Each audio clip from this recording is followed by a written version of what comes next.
अल्लाह रब्बुल आलमीन जी हक़ में, जंहिंजी ज़ात बाबरकात मुस्तहिक़ आहे त हमेशा उन जी वाखाण वॾाई बयानु कयूं। दुरूद अने सलाम मिणी रसूल मथे, ख़ासि आख़िरी नबी मोहम्मद अरबी सल्लल्लाहु अलैहि व आलिहि वसल्लम मथे। ज़िक्र बहितरीन अमल आहे।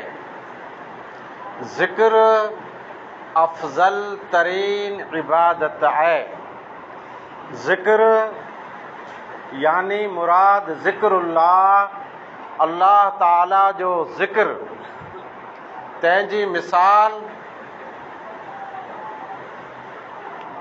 जंहिं दिलि जे अंदरि अल्लाह जो ज़िक्र आहे, उहो दिलि मुनव्वर, रोशन अने ज़िंदा आहे। अल्लाह ताला जो ज़िक्र, ज़िक्रुल्लाह अकबर, मिणी खां वॾी इबादत अल्लाह जो ज़िक्र। मिणी इबादत मथे ऊंची ऐं आला अल्लाह जो ज़िक्र, इहा इबादत। अल्लाह जे ज़िक्र जे बारे में सल्फ़े सालिहीन, तंहिंजा पहिरीं कौल, पोइ क़ुरान हदीस जी रोशनीअ में ॿ टे ॻाल्हियूं बयानु थींदियूं ज़िक्र जूं, तेसिताईं टाइम पूरो थी रहंदो। आख़िर ज़माने ते पाण पुॼी अचींदासीं। मुआज़ इब्न जबल रज़ी अल्लाह ताला अन्हु फरमाइनि था, जन्नतीअ मिणी खां वधारे जन्नत जे अंदरि जेको हसरत कंदा, यानी जन्नतीअ खे मिणी खां वधारे अरमान थींदो, इन अमल मथे अरमान थींदो, यानी ॾुख थींदो, उहो ई ॾुख हूंदो। जन्नतीअ खे ॾुख न हूंदो, पर अरमान टाइप जो, अफ़सोस टाइप जो हिकिड़ो ॾुख हूंदो। उन वक़्त जे बारे में जेको इन ज़िंदगीअ में अल्लाह जे ज़िक्र सवा वक़्तु वञायूं। उहो टाइम, जेतिरो टाइम अल्लाह जे ज़िक्र सवा वियो, ई सारो वक़्तु जन्नतीअ लाइ करे वॾो अरमान ऐं अफ़सोस हसरत जो टाइम हूंदो। मालिक बिन दीनार रहमतुल्लाह अलैह फरमाइनि था त अल्लाह जो ज़िक्र जेको कयूं था, अल्लाह जे ज़िक्र वारा रहिया, इन्ही खां वधारे कंहिंखे पण इनाम कीन जुड़ंदी। मिणी खां वधारे इनाम उन खे जुड़ंदी जेको अल्लाह जो ज़िक्र करण वारा आहिनि। अल्लामा इब्न क़य्यिम रहमतुल्लाह अलैह अल्लाह जे ज़िक्र जे बारे में फरमाइनि था त बानू क़यामत वारे ॾींहुं अचींदो ऐं इन जा गुनाह पण घणा हूंदा। अल्लाह जो ज़िक्र तंहिंजो जहिड़ो चोपड़ो चालू थियो, उहो दफ़्तर खुलंदो जंहिं दफ़्तर में ज़िक्रुल्लाह लिखियलु आहे। हिन बाने ज़िक्र कयईं ऐं चोपड़े में चढ़ियो, जहिड़ो चोपड़ो खुलंदो त गुनाह जा डूंगर हूंदा, उहे डूंगर ज़िक्रुल्लाह से द्रुसी पवंदा। अल्लाह जो ज़िक्र हिन कयो, उन तंहिंजी वजह सां गुनाह मड़े ख़तमु थी वेंदा। ज़िक्रुल्लाह, अल्लाह जो ज़िक्र, इहे ज़िक्रुल्लाह हिकिड़े माण्हू जो नालो आहे, उहो न जे अॼु त रुॻो ज़िक्रुल्लाह ज़िक्रुल्लाह कयां पई। माण्हू हिकिड़ो तक़रीर में आयो, समीअ में हुन जलसे में आऊं हुउसि। माण्हू अहिड़ो नौलो कॾहिं को तक़रीर सुणे की न वे। मौलाना तक़रीर कयईं ऐं तक़रीर में वीचारे ॾसें त बायूं रहियूं इन जा इस्लाम में कुरो हक़ ऐं इन जी ज़िंदगी तंहिंजे बारे में कुरो इस्लाम ॾसें त राड़ ते वेठो हुनखे मोड़ो मोड़ो चए जीबो ही त पेट जे ॾूसीअ जा ॾुख पाण ते खणी आयो आहे। त हीउ जेको रहियो ज़िक्रुल्लाह, ई कंहिं माण्हू जो ॾुख न आहे, बल्कि अल्लाह जो ज़िक्र करणु तंहिंजी फज़ीलत, तंहिंजे बारे में ॻाल्हि हले थी। मुजाहिद रहमतुल्लाह अलैह फरमायो त हमेशा ऐं बावज़ू रहो, हमेशा ख़ासी नीयत से ज़िंदगी गुज़ारियो ऐं तौबा इस्तग़फ़ार अने ज़िक्र में ज़िंदगी गुज़ारियो। एतिरे लाइ त जेकॾहिं ज़िक्र जी हालत में मौत थियो त क़यामत वारे ॾींहुं ऐं उथींदा तहिड़े अलाह जे ज़िक्र जी हालत में उथींदा। हाणे हिते आऊं उबियां थो आंखे साम्हूं जराखनि चवणु घुरां थो, पाण किन हालत में ज़िंदगी गुज़ारियूं था? पान की चबे चबे चबे चबे ने उते ई ओटे मथे तुक तुक तुक तुक तुक तुक तुक तुक बदबू। इन हालत में वियासीं त बदबू वारा फ़रिश्ता उथियारींदा। अञा अॻां हलूं। मूं मुंदा कई आहिनि तक़रीर कई त मैं कंहिंजो ज़िक्र कयो त माण्हू जरा सकरात में हो त कुते खे बछो खां वठ वठ मरी रहियो। इन हालत में जे मुआसूं त ईअं ज ॿिए खे बछो करे विड़ाए जीअं ज़िंदगीअ में ॿिए जो फिटायो ईअं ज फिटाईंदे फिटाईंदे उथींदासूं। हालत भला कोरो थींदी? वठ वठ वठ वठ इन ई बछे में उथींदासूं। अञा ज राखनि तोजी मुंहिंजी कंदे जे मुआसूं त इन ई हालत में उथींदासूं। पोइ हालत कोरो थींदी? हालत परिया सफ़ाई उभी कंदा डायरेक्ट दोज़ख ॾांहुं फ़रिश्ता रवानो करे छॾींदा। वरी कंहिं नेक इंसान चयो जंहिंखे पुछे में आयो जो गुनाह आहे कयो तहिड़े वीचारे चए त पंहिंजे मुल्क में आऊं त ई ॾिसां थो जे मूंखे गुनाह जेकॾहिं लॻे थो त गुनाह ई जाए जेको माण्हू अलाह जो ज़िक्र नथा कई। जेतिरा अलाह जो ज़िक्र नथा कई माण्हू गुनहगार आहिनि। मूंखे गुनाह नज़र जी ई अचे त ॿियो गुनाह ज न आहे हिते। ऐं वरी कंहिं ई चयो त मुनाफ़िक़ जी निशानीअ मां ई पण निशानी आहे जे अलाह जो ज़िक्र कंदो पण थोरो कंदो। हाणे जराकनि पाण तराकड़ी हणो पिंड खे जे अलाह जो ज़िक्र केतिरो कयूं था।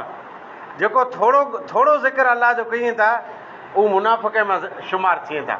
न क़ुर जी आयत पण आहे तंहिंजो तज़किरो आऊं कयां थो अॻियां जे मुनाफ़िक़ जी सिफ़त इहा आहे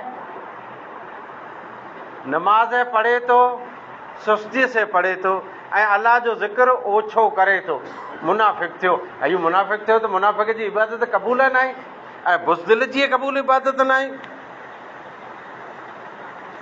वरी लुक़मान हकीम रहमतुल्लाह अलैह फरमायो त जेको अलाह जो ज़िक्र करे थो उहो ईअं आहे जीअं नूर आहे रोशनी आहे ऐं अलाह जो ज़िक्र जेको नथो करे उहो अंधेरो ऐं अंधेरो आहे। उहो राति उन लाइ करे आहे ॾींहुं आहे ज न। इब्न तैमिया रहमतुल्लाह अलैह फरमायो जेको शेखुल इस्लाम आहे त जेको अलाह जो ज़िक्र करे थो तंहिंजे बारे में ॾसियो त दुनिया में हिकिड़ी जन्नत आहे जेको दुनिया जी जन्नत ते न पुॻो इहा आख़िरत जी जन्नत ते कीन पुॼी सघंदो। हीअ मड़े अखर आला करे नौला आई अॻे सुहां हुना पर ॿिए टाइप जो सुहां हुना ॿियो कीअं न। शेखुल इस्लाम इब्न तैमिया रहमतुल्लाह अलैह फरमाइनि था त जेको शख़्स दुनिया जी जन्नत ते पुॼी न सघियो या आख़िरत जी जन्नत ते कीन पुॼंदो। त जीअं पाण वेठल रहियासीं ईअं पाण मुंहिंजा केरु पुछी सघे थो शेखुल इस्लाम इब्न तैमिया खे पुछियो त दुनिया वारी जन्नत आहे कई जे पुॼणो तयारु ॾसें त अलाह जी मुहबत अने अलाह जो ज़िक्र जंहिंजे अंदरि अलाह जी मुहबत आवे अलाह जो ज़िक्र आयो ई दुनियावी जन्नत में पुॼी वियो। अने जेकॾहिं अलाह जी मुहबत इन में न आहे अलाह जो ज़िक्र न आहे दुनिया जी जन्नत में न पुॼी सघियो। जे दुनिया जी जन्नत में न पुॼी सघियो त यकीन सम्झो जे आख़िरत जी जन्नत खां ई माण्हू महरूम रही वियो। अलाह जो ज़िक्र तंहिंजी कुरो हक़ीक़त आहे। ज़िक्र कई क़िस्मनि जो आहे। दिलि जे अंदरि ज़िक्र ज़बान से ज़िक्र हथें पगे से ज़िक्र आज़ा से ज़िक्र। अलगर्ज़ हर उहो अमल जे अमल जे ज़रिए अल्लाह ताला जो कुर्ब मक़सूद होए अल्लाह जो तक़र्रुब हासिल करे सघूं उहो अमल ज़िक्रुल्लाह आहे अल्लाह जो ज़िक्र आहे। मुंदो सम्झ में आयो? हर अमल यानी नमाज अल्लाह जो ज़िक्र आहे। कीअं ज़िक्र आहे की दलील दलील ये है, अकीमिस्सलात लिज़िक्री, अल्लाह ताला फरमाए त मुझे ज़िक्र ला करे नमाज पढ़, मुझो ज़िक्र करणो है त नमाज पढ़।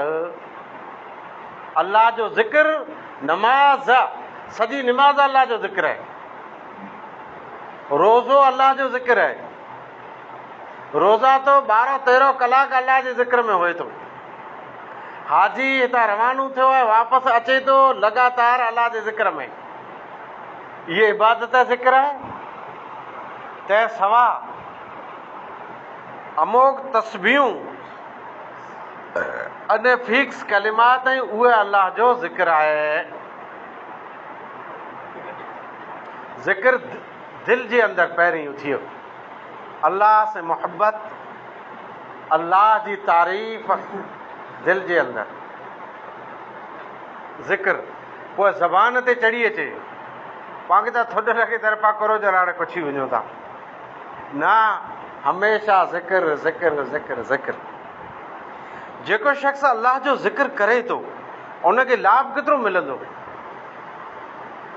हलो जेको अल्लाह जो ज़िक्र नथो करे, पहिरीं उनजे बारे में वमन आरज़ अन ज़िक्री फ़इन्न लहू मईशतन ज़ंका, अल्लाह फरमाए तो जेको मुंहिंजो ज़िक्र नथो करे, ज़िक्र से मुराद ज़बान से ज़िक्र, दिल से ज़िक्र, ये सॼी इबादत, ये तस्बीहूं, ज़िक्र अज़कार, जेको शख़्स मुंहिंजे ज़िक्र खां मुंहुं मोड़े थो उनजी ज़िंदगी आउं तंग करे छॾींदुसि जीअं पंहिंजी ज़िंदगी तंग अथई।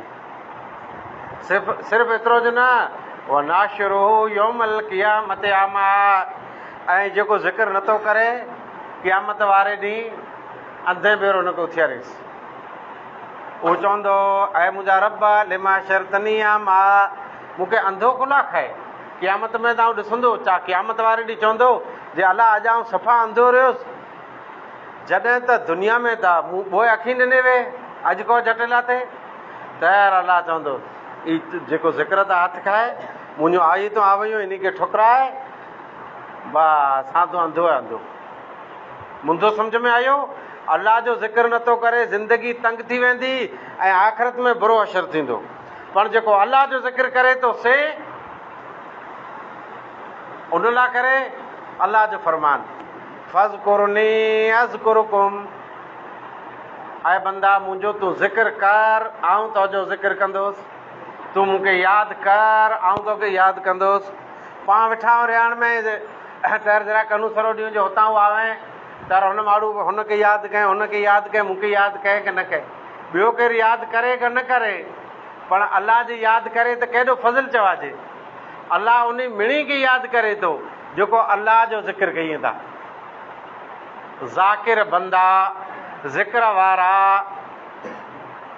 पाण कुरे जे ज़िक्र वारा आहियूं त पाण वेठा आहियूं त रियाण में कुरे जो ज़िक्र कयूं था, हाली त ॾुकार जो तंहिंजो ज़िक्र कयूं था, केॾा गाह न आहे तंहिंजो ज़िक्र कयूं था।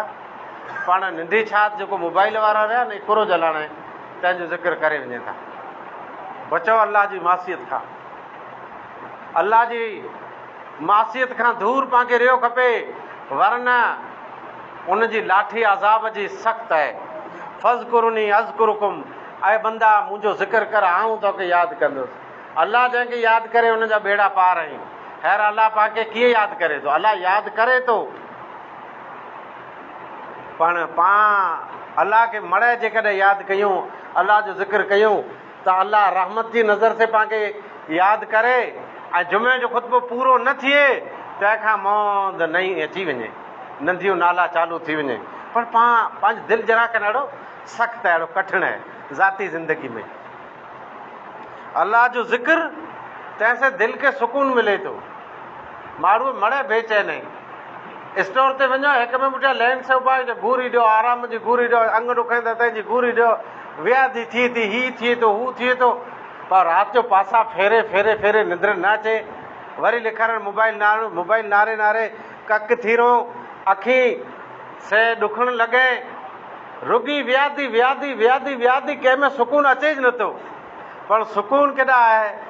अला बिज़िक्रिल्लाह तत्मइन्नुल क़ुलूब, अल्लाह फरमाए थो जंहिंखे सुकून खपे थो, इत्मीनान खपे थो, त अलाह जो ज़िक्र कयो। कुते मिने जे ज़िक्र में ऐं आगड़ कीन अचींदा, ऐं मोबाइल ते फेसबुक ऐं व्हाट्सएप तंहिं मथे ऐं आगड़ कीन अचींदा, तव्हांजो दिलि मुतमिन कीन थींदो। रुगो गुनाह तंहिं सां हथ भरियो था, गंदगी फैलायो था। पण जेकॾहिं अला बिज़िक्रिल्लाह तत्मइन्नुल क़ुलूब, आके इत्मीनान ऐं सुकून खपे थो, त अलाह जे ज़िक्र में इत्मीनान ऐं सुकून आहे। पर अलाह जो ज़िक्र कॾहिं पिया कयूं? अहिड़ो पण की लिमिट खरी। मूं पहिरीं ज मुंदो ई खयो त उहो वक़्तु ॾाढी हसरत ऐं अफ़सोस में वेंदो जेको अलाह जे ज़िक्र सवा वक़्तु वियो, मतिलबु कंटिन्यू। मां आयशा रज़ी अलाह ताला अन्हा फरमाईं था त आप सल्लल्लाहु अलैहि वसल्लम हमेशा हर हालत में अलाह जो ज़िक्र कंदा हुआ, हमेशा लगातार अलाह जो ज़िक्र। ऐं सम्झी सघो त हमेशा में कुरो कुरो हालत अचे थी इंसान जी, किन पोज़ीशन में इंसान वेहे थो, उन पोज़ीशन में पण अलाह जो ज़िक्र आप सल्लल्लाहु अलैहि वसल्लम फरमाईंदा हुआ। ऐं क़ुरान में ज़िक्र आहे इन ई ज़िक्र जो, अल्लज़ीन यज़कुरून अल्लाह क़यामन व क़ुऊदन व अला जुनूबिहिम। 3 हालत इंसान जी वेही थी, 3 हालत, न का पा उबा आहियूं, न का वेठा हूंदा, न का पासा पिया फिरियूं। अलाह फरमाए ॾाढा अक़लमंद उहो ई, दानिश्वर दाना उहो ई, अल्लज़ीन यज़कुरून अल्लाह, जेको अलाह जो ज़िक्र कयूं था क़यामन, उभा आई ताईं अलाह जो ज़िक्र कयूं पिया, उभा आई ऐं अलाह जो ज़िक्र उभे उभे बि अलाह जो ज़िक्र पिया कयूं। पोइ क़ुऊदन, वेठा आई ताईं अलाह जो ज़िक्र पिया कयूं। वाला जुनूब में पासा फेरियूं पिया बिस्तर ते, तव्हां अलाह जो पिया ज़िक्र कइए। ई क्या आई? ई ॾा आई, ई होशियार आई, दानिश आई, ई अक़लमंद आई। अलाह जो ज़िक्र जेको करे थो, अलाह जी नुसरत, अलाह जी मदद उनखे मिले थी। अलाह रब्बुल आलमीन फरमाए थो त बानू जहिड़ो गुमान कंदो अहिड़ो ज मूंखे पाईंदो। बानू जहिड़ मूंखे यादि कंदो तहिड़ा हिनखे आउं यादि कंदुसि, ऐं जिते यादि कंदो उते आउं यादि कंदुसि। जे मामूली इंसान में यादि कयईं, अलाह फरमाए थो हिनखे आउं मलउल आला, तमामु पाक बाज़ फ़रिश्ता उन जी रियाण में हिनखे आउं यादि कंदुसि। हिते त अलाह यादि करणु अचे नथो, ही छोरा जेको नई नस्ल जा रहिया, ऐं ख़्यालु करजा सलाम वारणु उन लाइ जहिड़ो मुश्किल थी वञे थो। 4 ॼणा वेठा हुआ, ॿियो अची जी कॾहिं ज़बान मां निकिरी वञे अस्सलाम वालेकुम, त वेठल जवाबु वालेकुम सलाम न चए, हथ जो इशारो सॼो ॿियो करे छॾिए ऐं उन मथां खिल मश्करियूं कईए, पोइ सलाम तां हथु खणी वञे ऐं अलाह जो ज़िक्र हिनखे अचे न। सहाबा किराम हर मजलिस में अलाह जो ज़िक्र कंदा हुआ, ऐं फ़रिश्ता पण अलाह आसमान तां हलाए थो, हेॾे आई रोड़े ते वेठा हुआ था। 4 ॼणा हिते वेठा हुआ था, 4 हुते, 4 हुते, 4 हुते, 4 हुते, मोबाइल पानकी ते सभु ॿियो कमु न आई। फ़रिश्ता अचनि था ऐं नारीनि था जे अलाह जे ज़िक्र वारा के त आई की न आई। जे अलाह जे ज़िक्र वारा मिली वञे था त उन मथे पिंड जी रहमत जा पख विछाई ईंदा। पाण हिते त फ़रिश्ता लॻभॻि पांवारी रियाण जे सो त गाऊनि जा गाऊ ॻोठ छॾे भॼी वेंदा, इहे पंहिंजी रियाण हुए थी। अलाह जी पनाह। ॿियो मूं हिकिड़ो लफ़्ज़ चयो, अलाह ताला फरमाए थो जे आउं बाने जे गुमान जे मुताबिक़ आहियां। बाने जे गुमान जे मुताबिक़ इहा हदीस कुदसी है, हदीस सही है, पूरो मतिलबु बानू जीअं गुमान कंदो ईअं आउं हिनखे इन सां वर्ताव कंदुसि। बानू इहो वेठो आहे, वेठो आहे, वेठो आहे, चाहे फोड़ीअ की न वसंदी। बेईमान बानू कीक कीक कीक कीक आबादी चालू थी, चए हिन वारे गॾु खाई वेंदी। अचां भेरो ॿिया समाचार ॾिए, चए असीं त पप हणूं पिया, फुआरो ॾियूं पिया, स्प्रे चालू पियो आहे, पुॼी आहे वई लोई। इहो इहे ज वस्तू रही, जीरा पचे तंहिं भेरो असां खता, चाहे मींहुं हीअं अचे थो, लिखार वारा ठही त रुॻी चीकी विछाई पई आहे। जीअं ई गुमान कंदा ईअं ज पाईंदा। त बुरो गुमान ऐं ख़राबु गुमान न कयो अलाह में, ख़ासो ज गुमान कयो जो गफ़ूर रहीम आहे, उहो रहम कंदो, पोइ पीछे हट करे वञो। माण्हू को बीमार थी वियो त आटे ते वञो, त इहो ईअं जो असां खता ॾियूं, चए हीअ त किनो थी वेंदो। सच ई आहे, उहो अधो अधु डरोरी वञे, पोइ वरी तरे चए हिकिड़ो सां 8 खे फ़ोन कयो, खड़ा डॉक्टर वटि न हिते वासरे में चालू थी वञो। अहिड़ी हारियल ॻाल्हि न कयो, बदगुमानी जी ॻाल्हि न कयो। ॻाल्हि कयो त ऊची कयो, कंहिं इंसान जे बारे में ॻाल्हि कयो त शान वारी, अने अलाह जे बारे में ॻाल्हि कयो त शान वारी, जो उनजी आला ज़ात आहे, उनजी बुलंद ज़ात आहे, मिसाल ऊची आहे, अने हू रहम कंदो, बाज कंदो, उहो ॾींदो, एतिरे ॾींदो बसि। पोइ इन में न अंबालाल जी को आगाही तंहिंजो ज़िक्र थिए, न पांवारी खीज ई की कमु कंदी। अलाह जो जे ज़िक्र कंदासूं त शैतान भॼी वेंदो। शैतान लठ दुके से नथो भॼे, पाण गॾे गाबे खे तड़े छॾियूं, भॼी वञे लठ दुके सां। शैतान अलाह जो ज़िक्र हूंदो त भॼी वेंदो, न का शैतान मथे हावी थी वेंदो। इंसान जॾहिं पिंड जे विछाण ते अचे थो, उन टाणे शैतान हिनखे 3 गठी लॻाए छॾे थो, हिकिड़ी 2 न 3 गठ। पोइ उथी ने अलाह जो ज़िक्र करे थो त हिकिड़ी गठ खुली वई, मसो करे थो ॿी गठ खुलई, सुबातुणी निमाज़ पढ़ियो 3 गठ खुली वई। शैतान वारी संगर इन मां निकिरी वई, शैतान वटि आई, आज़ादु थी वियो। हाणे हड़ो ॾुईलो पामे, केतिरो पावरो कण पको आहे, केतिरो कचो आहे। हलो आमिजा सुबुह जो उथिया सवेरा, कंहिं अलाह जो ज़िक्र कयो, पंहिंजे ज़िक्र न कयो त गठ उहा वधी पई आहे। मसो कयो की न कयो, सुबातुणी जो भला जुमे जो मड़े मसो करे आया आहियूं, सुबातुणी जो मसो कयो त ॿई गठ खुलई, पर मसो जे न कयो त गठ उहा ॾाढी लो लॻी पई आहे। सुबातुणी जे न पढ़ियासीं त 3 गठ लॻी पई आहे। रोज़ाना रोज़ाना इहे गठियूं झिझियूं थी वेंदियूं, पंहिंजी हालति गुरो थींदी, कल्ह बकारा थी वेंदा। अलाह जे ज़िक्र सां शैतान भॼी वञे थो, जंहिंजो ज़िक्र ख़ुदि अलाह करे थो। अलाह जे ज़िक्र में एतिरी ताक़त आहे। क़यामत वारे ॾींहुं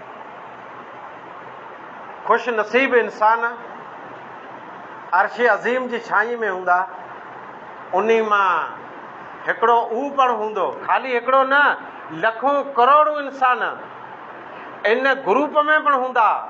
लखों करोड़ों इंसाननि जो हिकिड़ो ऊ पण ग्रुप हूंदो। रजुलन ज़करल्लाह ख़ालियन फफ़ाज़त ऐनाहु, उहो इंसान जंहिं तन्हाईअ में अलाह जो ज़िक्र कयो ऐं उनजी अखी मां लुड़क जारी थी विया, लुड़क लारूं थी विया। हिते जेकॾहिं छाणनी हणो त हिकिड़ो इन मां पाण खे न लॼे। 3 क़िस्म जा अहिड़ा इंसान आहिनि जंहिंजी दुआ फैल नथी वञे। हिकिड़ो उन मां ई आहे मज़लूम, ॿियो अदलो इंसाफ़ वारो हुक्मरान, टियों अलाह जो ज़िक्र करण वारो ज़ाकिर बंदो। ई जे आहे न हैरकत होए त इनखे चओ एतिरी रक़म में तूरियूं न, उन ज़िक्र वारे खे छॾियूं त उहो ज़िक्र अलाह जो करे मींहुं वसे। चंदो कयूं कीअं वांदो न आहे। मुनाज़िरो थियो उतरले पासे, अहले हदीस आलिम मुनाज़िरो जीती वियो।